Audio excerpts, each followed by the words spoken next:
A graça e a paz de Jesus Cristo. Seja muito bem-vindo a esse canal que compartilha leituras, estudos, meditações e reflexões com base nos capítulos da Bíblia.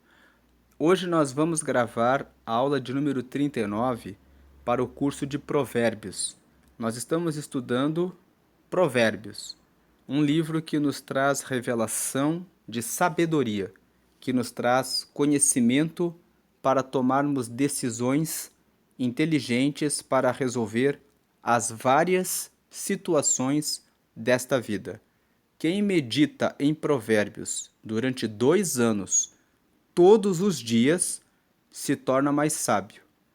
E quem estuda e aplica Provérbios durante 5 anos, aumenta em riqueza, se torna rico, desde que leia, medite e aplique. Então, nessa aula de número 39, nós vamos continuar a estudar Provérbios capítulo 21.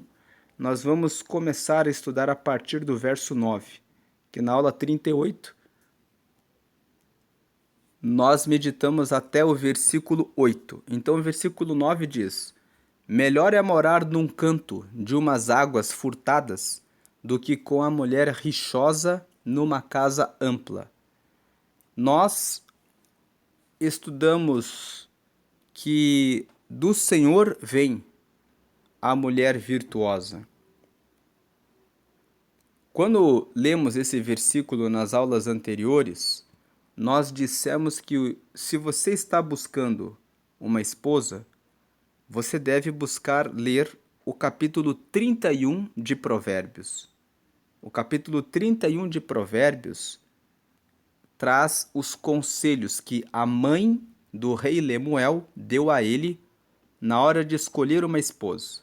E o rei Lemuel escreveu sobre as recomendações que ele recebeu de sua mãe, no capítulo 31 de Provérbios. Então ali existe uma orientação de uma mulher, que era mãe de um rei, e o que ela esperava que uma boa mulher fosse para o seu filho. Então você que é mulher pode receber essas recomendações da mãe de um rei. O que a mãe de um rei diria para você, mulher, que você deve fazer para que você possa se casar com um rei? Ter aquelas características, ter aquelas qualidades, permite que você se achegue a reis para que você tenha um bom casamento.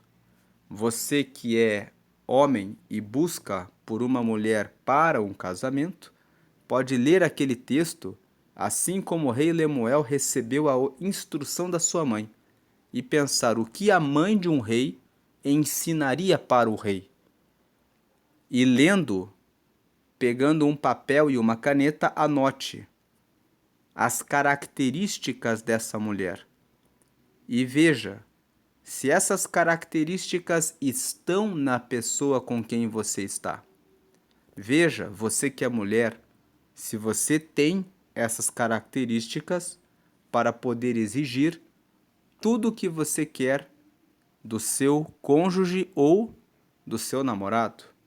E se você acha que ainda não está nesse ponto, você pode listar atitudes para que você melhore, porque, como diz o versículo 9 aqui, que a mulher rixosa, que se entrega para a rixa. O que é uma rixa? É uma contenda, é um conflito.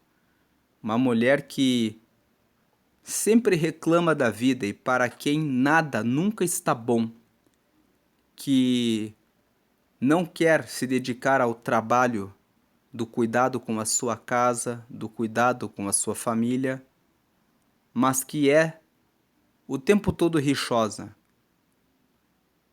Quando você age assim, você está arruinando a vida do seu marido. Você está fazendo destruir a sua própria casa. Então o versículo 9 fala assim: é melhor morar em um canto de umas águas furtadas, ou seja, é melhor morar de favor em algum lugar, é melhor morar num lugar alugado, num lugar improvisado, para ficar longe da mulher que vai trazendo a rixa. Porque morar em uma casa, por mais bonita que ela seja, por mais ampla que ela seja, com a falta de sossego, a falta de paz, é algo que perturba qualquer pessoa. De nada adianta ter casas bonitas se você não faz da sua casa um lar. Você pode ter uma casa, mas pode não ter um lar. Um lar é um lugar onde as pessoas se entendem, onde as pessoas se amam, onde existe harmonia entre as pessoas, onde existe respeito, onde existe consideração, onde existe reciprocidade. As pessoas fazem o bem e elas devolvem umas para as outras o bem.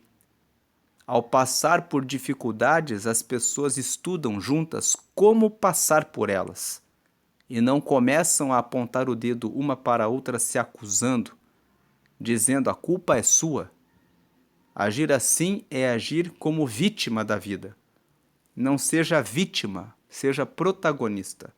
Protagonista é a pessoa que assume o seu papel como responsável principal por resolver o problema. Então, o verso 9 traz essa reflexão sobre o que nós temos feito com os nossos lares. É melhor construir um lar do que ter uma casa ampla.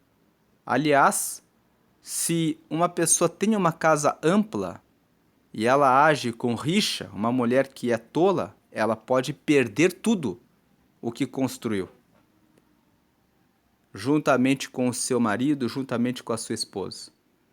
Mas se você tem um lar onde as pessoas se entendem e conversam, vocês podem estar num casebre, mas trabalhando juntos e com o mesmo propósito, vocês podem chegar a ter uma casa ampla.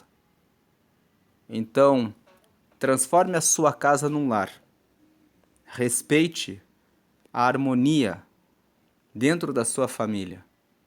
Porque o versículo aqui, 9, está dizendo, é melhor morar em um canto de águas furtadas, ou seja, é melhor morar em um lugar alugado, improvisado, de favor, em um outro lugar, do que ficar perto de uma mulher rixosa. Verso 10. A alma do ímpio deseja o mal. O seu próximo não agrada aos seus olhos. O ímpio é aquele que pratica a injustiça. É aquele que se dirige para o caminho do mal. O que o ímpio deseja é sempre o mal. Ele olha para o seu próximo e o seu próximo não lhe agrada aos olhos. Ele olha para o próximo com cobiça, desejando aquilo que é do próximo. Se o próximo não tem nada, ele olha para o próximo com desprezo, dizendo: esse é um miserável, esse é um pobre, ele não tem nada. Quando ele olha para uma pessoa que prospera, ele carrega inveja no coração. O pensamento do ímpio, a alma do ímpio. A alma corresponde ao nosso centro nervoso, onde estão as nossas vontades e os nossos pensamentos. Então, os pensamentos do ímpio, os desejos do ímpio, o que ele pensa, como ele sente, tudo é voltado para o mal. O seu próximo não agrada aos seus olhos nunca. Esse versículo nos ensina que quando você conversa com uma pessoa e você vê que ela começa a criticar as outras pessoas dizendo: aquele ali ficou arrogante porque prosperou, aquele ali é um miserável. Quando você se depara com pessoas que são assim, agem de forma ímpia, vocês têm que saber: o coração dessa pessoa é mau. É necessário manter distância dessa pessoa. Porque se eu sou o próximo dela, eu não agrado os olhos dela. E nunca vou agradar enquanto essa pessoa não resolver, não decidir seguir pelo caminho da justiça. Você tem amigos assim? Você tem conhecidos assim, que sempre olham para o próximo com desprezo, ou com inveja, ou com ciúme, ou com desprezo, ou com bajulação? Fuja dessa pessoa. Verso 11. Quando o escarnecedor é castigado, o simples torna-se sábio. O escarnecedor significa o zombador, aquele que não leva nada a sério, aquele que zomba do próximo, imaginando que o próximo é um tolo, quando na verdade é ele que é. Quando o escarnecedor é castigado, quando uma pessoa que faz essas coisas sofre o castigo, aquele que é simples olha e se torna sábio. Ele fala, eu não vou fazer isso, porque ele recebeu o castigo. E quando o sábio é instruído, recebe o conhecimento. O sábio é aquele que ama o conhecimento. O sábio é aquele que gosta de receber conselhos que trazem ele para um campo de vida melhor. Então, quando o sábio recebe uma instrução, ele sabe. Isso aqui é importante. Então, ele recebe o conhecimento. Isso não acontece quando você dá o conselho para o tolo. O tolo é aquele que acha que sabe tudo. É aquele que pensa que já não precisa aprender mais nada. Se você chegou nesse nível de pensar, eu já sei tudo, não se engane. Sempre existe alguma coisa nova para você aprender. Sempre você pode fazer algo melhor do que da maneira como você está fazendo hoje. Há muitos anos, as pessoas não imaginavam que seria possível ter um celular de um único botão. Há alguns anos, o celular mais caro era um celular que tinha todas as letras, todas as teclas. Mas hoje, os celulares têm apenas um único botão. E as teclas das letras e dos números aparecem na sua tela, na tela do celular. Então, alguém poderia pensar muitos anos atrás, isso é o melhor da evolução. Mas eis que surgiu um novo melhor. Então sempre há instrução para se receber na vida. Verso 12. Prudentemente considera o justo a casa do ímpio, quando os ímpios são arrastados para o mal. O versículo 12 está dizendo que aquele que é justo, aquele que faz a coisa correta, quando ele vê que os ímpios são arrastados para o mal, quando ele vê o ímpio sofrendo, ele observa o porquê essa pessoa está passando por essa situação ruim. Por quê? O que aconteceu que fez essa pessoa cair nessa desgraça? E o que é justo, ele olha a situação com prudência, de maneira prudente. Ou seja, ele vai lembrar o que a pessoa fazia, como ela procedia, e que aquele arrasto para o mal aconteceu em razão do que aquele ímpio fez. Aquele que é justo, ele considera as situações que estão à sua volta. Ele considera o que ele faz e quais os resultados que ele tem. Voltando ainda no versículo 11, eu lembrei aqui de mais uma situação. Eu falei do telefone celular, que antigamente o telefone da última geração, de alguns anos atrás, tinha todas as teclas e hoje os telefones têm um só botão principal. Eu lembrei aqui também da forma como as pessoas faziam a colheita das suas lavouras. Eles não tinham máquinas, então levavam muitos dias para realizar a colheita da sua produção.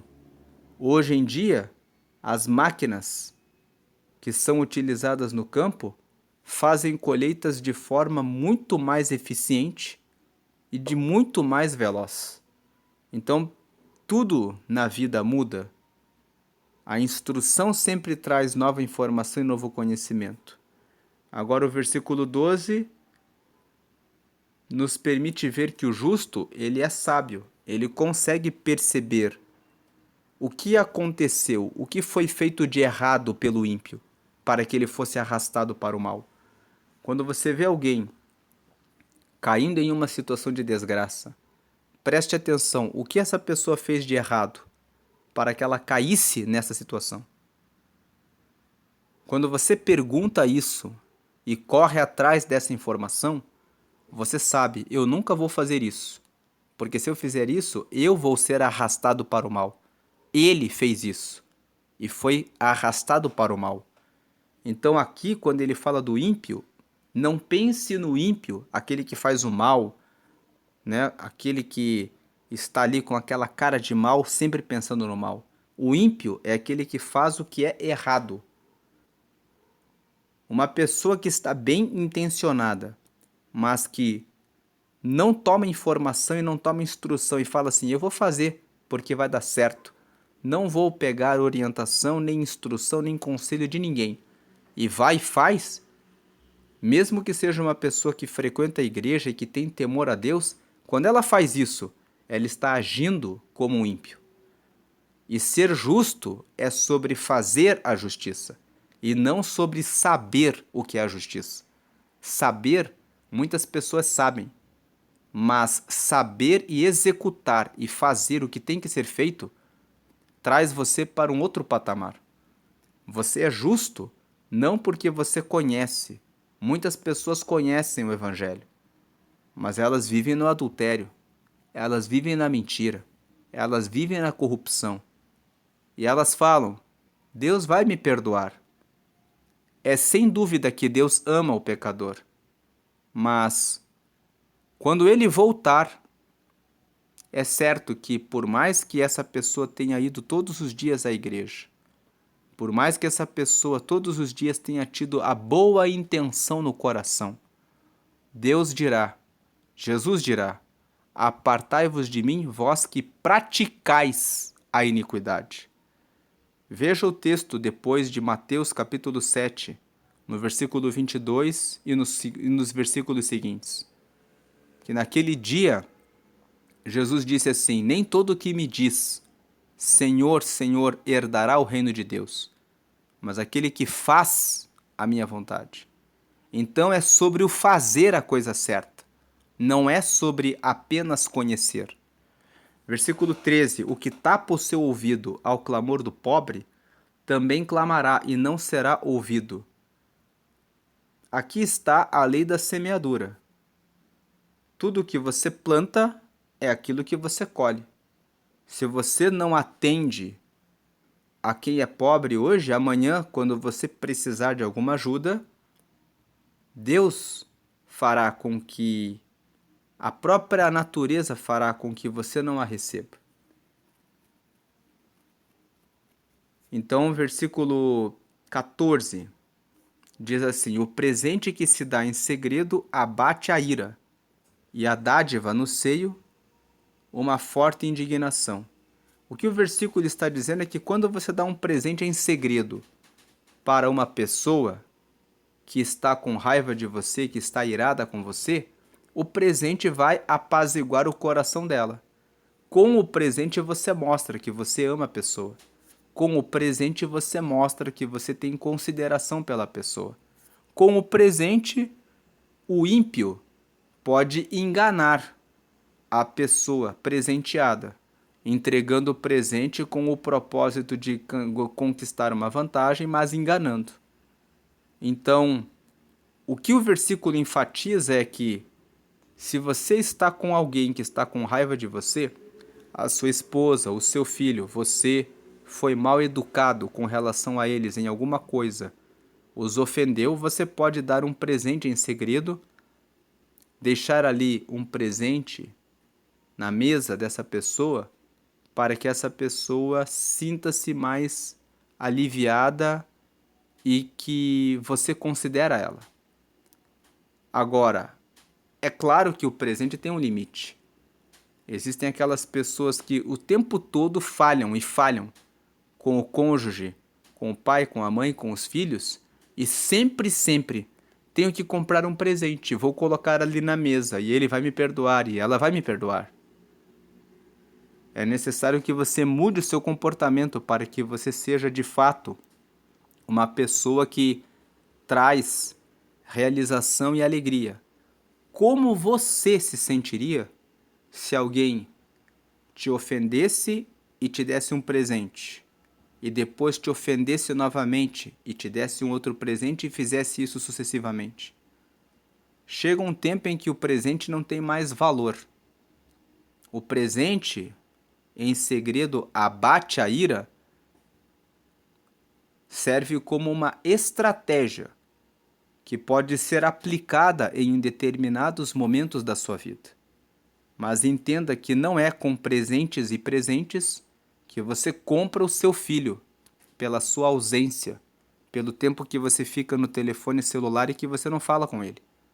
O seu filho precisa da sua atenção. O seu marido, a sua esposa, a sua família precisa da sua atenção. E você precisa entender que a sua presença é o maior presente para as pessoas que estão à sua volta. E a dádiva no seio abate uma forte indignação, ou seja, uma pessoa que está muito indignada, realmente com indignação em razão de alguma coisa que você fez. Quando você entrega uma dádiva no seio, ou seja, na casa dessa pessoa, você também pode aplacar a indignação da pessoa. Esse versículo 14, ele é bem aquela poesia de Provérbios. A poesia hebraica, ela é assim: fala uma frase e depois fala uma outra frase com outras palavras que trazem a mesma ideia. A primeira frase: o presente que você dá em segredo abate a ira. Então a ideia é: se você der um presente para uma pessoa com raiva de você, você consegue amenizar essa situação. A segunda frase: e a dádiva no seio abate uma forte indignação. É a mesma ideia. Ao invés de usar a palavra presente, na segunda frase ele usa a palavra dádiva. Ao invés de usar que se dá em segredo, na segunda frase ele fala da dádiva que você entrega no seio, ou seja, perto da pessoa. E aí na primeira frase ele fala assim, que abate a ira. Na segunda frase ele fala que abate uma forte indignação. A ira é a mesma coisa que uma forte indignação.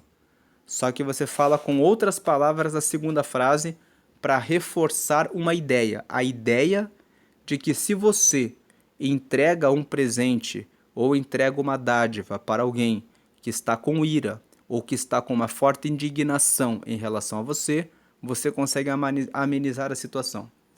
Verso 15. Praticar a justiça é alegria para o justo, mas espanto para os que praticam a iniquidade. Esse versículo é um dos versículos que mais acontece nos dias atuais. As pessoas estão fazendo muitas coisas erradas. Muitas pessoas dizem assim: você continua sendo fiel no seu namoro? Mas o mundo hoje, as pessoas não são mais fiéis. Mas o justo, ele tem alegria em praticar a justiça. O justo é aquele que olha para o mal e ele fala: isso é mal e eu não vou praticar. Não importa que todo o mundo se corrompa. O justo tem alegria em fazer o que é justo. Agora, para aqueles que praticam o mal, é um espanto que alguém conserve a sua alma na justiça. É um espanto para o policial que é corrupto e que recebe o suborno, ver que o seu colega não recebe o suborno e faz a prisão daquele que praticou a coisa errada. É um espanto para aquelas pessoas que são infiéis no casamento conversar com alguém que diz: eu respeito o meu cônjuge, o meu esposo, a minha esposa, eu respeito a minha família. É um espanto. Como assim? Você faz isso? O versículo 15, na verdade, está aqui no livro de Provérbios como uma orientação para a seleção dos seus amigos. Com quem você quer andar? Com as pessoas que praticam a justiça ou com as pessoas que praticam a iniquidade?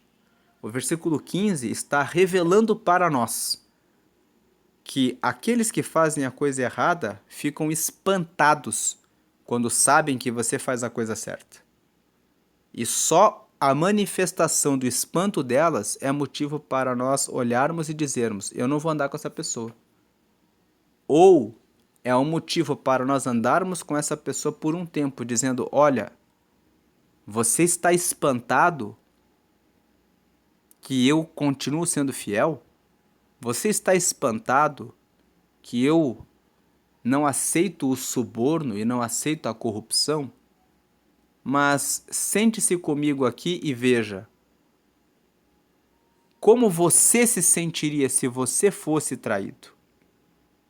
Como você se sentiria se você fosse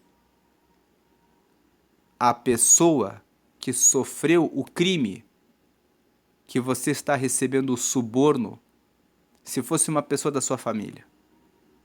Quando você coloca essas perguntas para a pessoa que faz a coisa errada, colocando ela dentro do contexto, ela pode começar a pensar e se arrepender. Então, ou você continua andando com essa pessoa para trazer luz, para que essa pessoa se arrependa e perceba como ela está andando no caminho errado, ou quando você percebe que a pessoa sabe o que está fazendo e realmente quer continuar naquele caminho, você sai de perto dessa pessoa, afasta-se de caminhar junto com essa pessoa. Verso 16. O homem que anda desviado do caminho do entendimento, na congregação dos mortos repousará. Então o versículo 16 é um recado direto. Anda desviado do caminho do entendimento, que logo logo você vai estar na congregação dos mortos.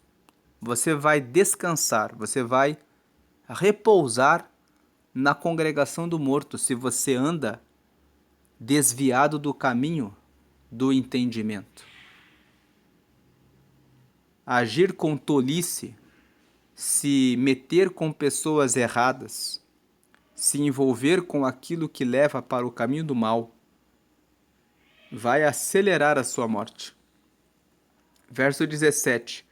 Necessidade padecerá o que ama os prazeres. O que ama o vinho e o azeite nunca enriquecerá. O versículo 17 fala a respeito de domínio próprio. Paulo escreveu sobre isso na primeira carta aos Coríntios, no capítulo 6, no versículo 12. Todas as coisas me são lícitas, mas nem todas as coisas me convêm. Todas as coisas me são lícitas, mas eu não me deixarei dominar por nenhuma. Paulo continua falando que os manjares foram feitos para o ventre. Entrando aqui no texto, veja na tela, 1 Coríntios capítulo 6, versículo 13. Os manjares são para o ventre, e o ventre para os manjares. Deus, porém, aniquilará tanto um como os outros. Então veja que o alimento foi feito para o ventre. O ventre foi feito para receber os manjares, para receber o alimento.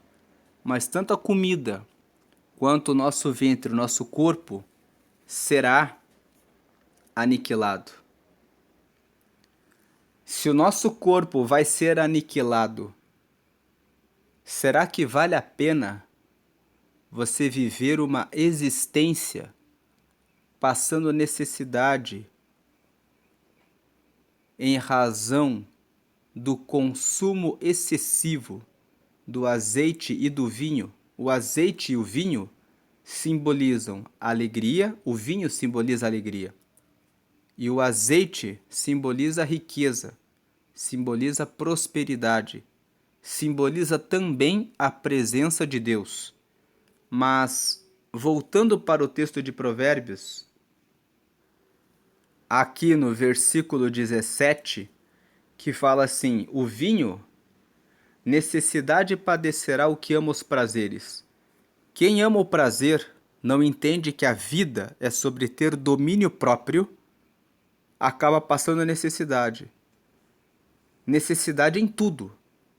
Quem ama o prazer não tem domínio sobre adultério, não tem domínio sobre a comida, não tem domínio sobre a sua raiva, sobre a sua ira, porque o prazer daquele que é tolo tem que ser atendido acima de tudo. Então, ele olha para uma situação que o cativa no adultério.